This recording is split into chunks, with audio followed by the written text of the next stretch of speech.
Okay, because Don's itching to get on with us, and then we'll come back with you, Kathy, and talk about the Mermaid Ball, which is coming up in August, right? How's that? That's a great way for people to help.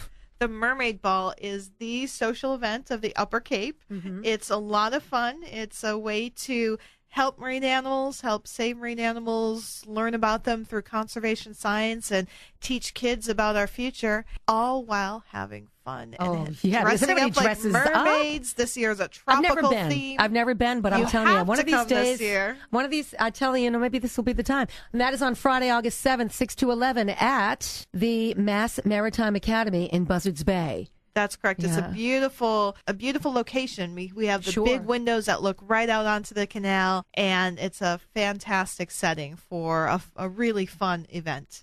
We're going to talk about that more coming up, but let's get to Don on the microphone. He's itching. Don is the turtle guy, and if you're just joining us this morning, I'm chatting with KathyZagzebski, the president and executive director of the National Marine Life Center, located in Buzzards Bay, and joining us, you brought with you Don Lewis, the turtle guy. Don, you're the chief operating officer. Welcome to the program. Get right up in there, microphone. My God, the turtle guy. What the heck could that mean, What the Suzanne? heck? Why don't we start with that? How did you get that name? Well, at some point in your life, you decide that you're going to retire, and you go off to Cape Cod to write the great American novel, and the next thing you know, you're saving turtles. And, I think I like that better than the novel. Well, the I novel's think so good too, but maybe the turtles could write the novel. That's what I'm hoping.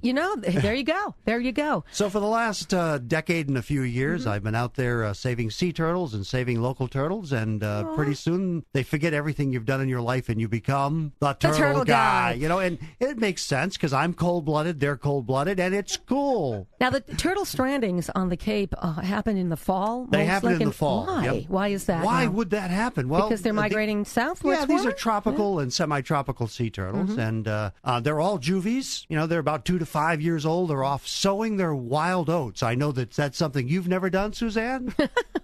I may have in my earlier years. Wait a minute.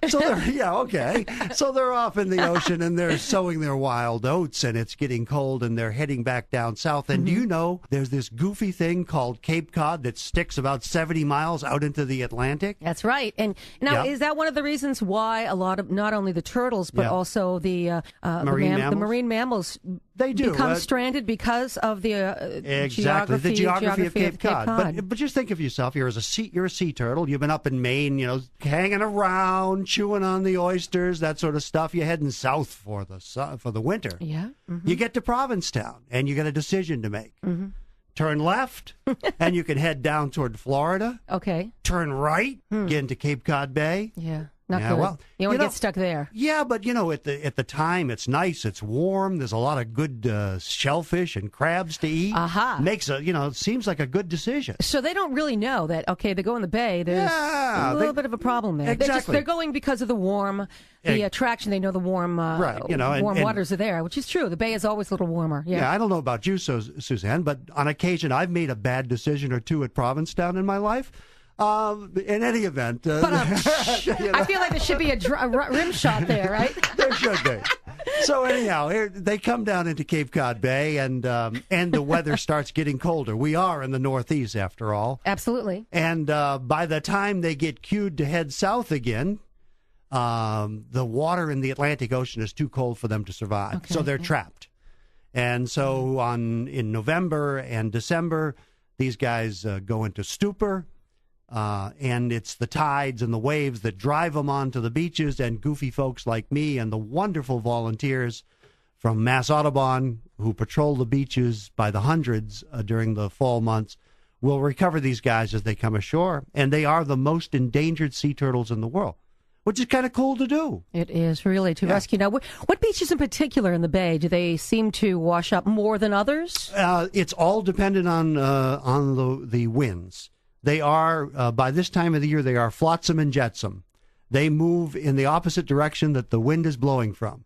So if you got a northeast wind, you're going to find them in places like Orleans and Brewster and Eastham. If you got a west wind, you're going to find them in Wellfleet and Truro. Yeah, okay. If you got a north wind, you're going to find them in Dennis and Yarmouth. Hey, it works.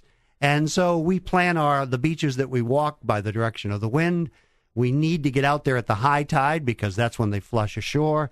And if we don't hit them right away, because the temperatures are so cold, they just freeze, go into hypothermia, and die. Mm-hmm. Oh. So I get to do the fun stuff. Yeah, you actually get to pick them up, bring them back where? Do you bring them to Buzzards Bay? The first thing we do is we bring them out to Wellfleet, to the Mass Audubon's Wellfleet Bay Wildlife Sanctuary. We do triage there.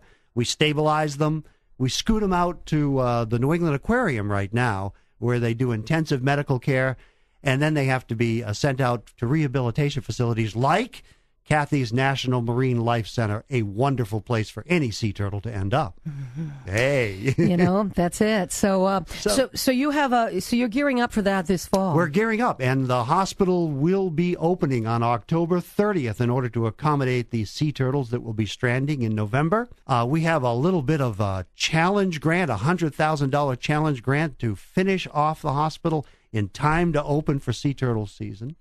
We hope people participate. We have some wonderful volunteers who have guaranteed to match dollar for dollar up to $50,000 every donation that we get to ensure that that hospital is ready for sea turtle season. Wow. Now, this is cool. People can donate online. People can donate online. By doing what else? They can give us a call. They can dance. They can stop by. Anything that brings money, we take. Phone number is 508-743-9888. It is. 508-743-9888. Or log on to www.nmlc.org.